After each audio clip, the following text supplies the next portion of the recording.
framed the solvency debate through the cross-examination of the 1AC. They themselves said that you should hold them to the burden of solving the mad crisis between India and Pakistan. If you believe one of two things, you should instantly be voting negative here, regardless of any offense.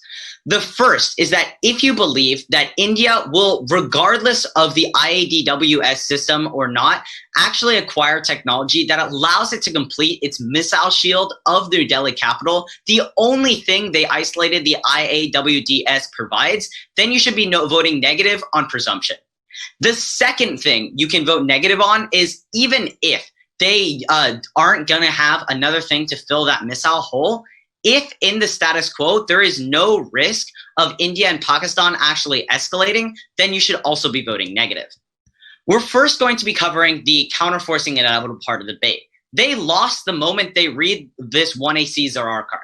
Remember cross-text. They specifically said that the IADWS is key because it covers the 25-kilometer hole around the capital. That is the only reason why this system is uniquely key. They tried to make a new argument about the Sentinel radars, but those radars are good because they can detect those short range of threats around the capital. 1AC Zarar on March 25th. The layer over the NASAMS will be formed by indigenous Akash defense missile system with a 25-kilometer range. We read this in the 1NC, but I re-highlighted this one sentence in green to make it very clear that the indigenously produced Akash missiles are the ones that provide the missile shield. That means even if they get rid of the entire system, India will still have its indigenous missiles to make it so that it can complete this counterforcing around the capital. Next, we'll move on to the second and larger issue, that there is no way that India is actually moving towards a counterforcing stance against Pakistan or that there's any risk of escalation in such a conflict.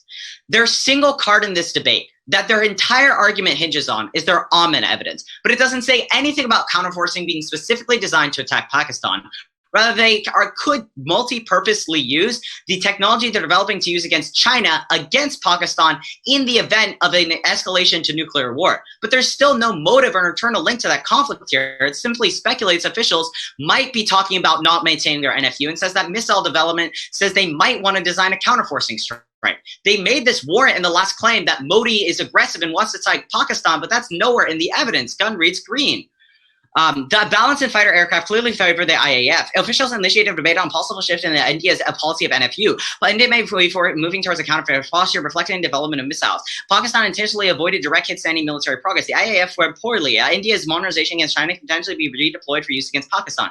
Pakistan's efforts are aimed at maintaining credible deterrence. Whether or not the next crisis escalates, Pakistan and India are likely to respond through conventional means. This re-highlighting means two things. One, what it doesn't say is that their card says nothing about Modi having any incentive to want to strike Pakistan or that Modi feels threatened by Pakistan's capabilities. The second is that they're not modernizing to strike Pakistan. They're modernizing to defend against China, and only if Pakistan tries to escalate to the nuclear level, which they have no internal link to, will it actually escalate further. And they said India will collapse their NFU, but they're still upholding it. Their evidence is just pure speculation, cites people outside the government, make them read an actual acknowledgement, Raja Gopalan 414.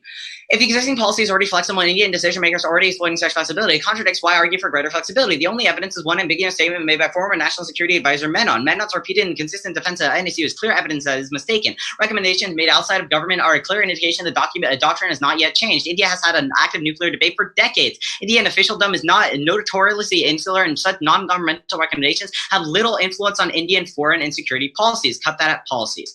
And the risk of war between India and Pakistan is very low. India's modernization is not for them, as indicated in the evidence above. Copper and Ganguly 16. India is increasing nuclear capability for security reasons unconnected with Pakistan, although analysts tend to focus on Indo-Pak conflict. Pakistanis do not pose a serious threat. Pakistan suffers economic stagnation, sectarian violence of the dysfunctional government. Pakistan are defensive. There is little likelihood Pakistan use nukes to achieve coercion over India. And they haven't responded to the strike would be too risky. India has avoided any chance of escalation, and just because Delhi wouldn't be ignited by a counterforce doesn't mean that every other city doesn't. Remember, the missile shield just defends the capital. They provided no reason why India feels actively threatened by Pakistan. So there's no reason for them to risk that their entire country is going to get wiped out just because of the capital to achieve no goal. And finally, India doesn't have the weapons to first strike. You can extend a Rajagopalan evidence, which goes completely conceded. A counterforcing strike needs missile superiority. But according to the raw numbers, they simply don't have that as of May. So they literally can't go through with this strike.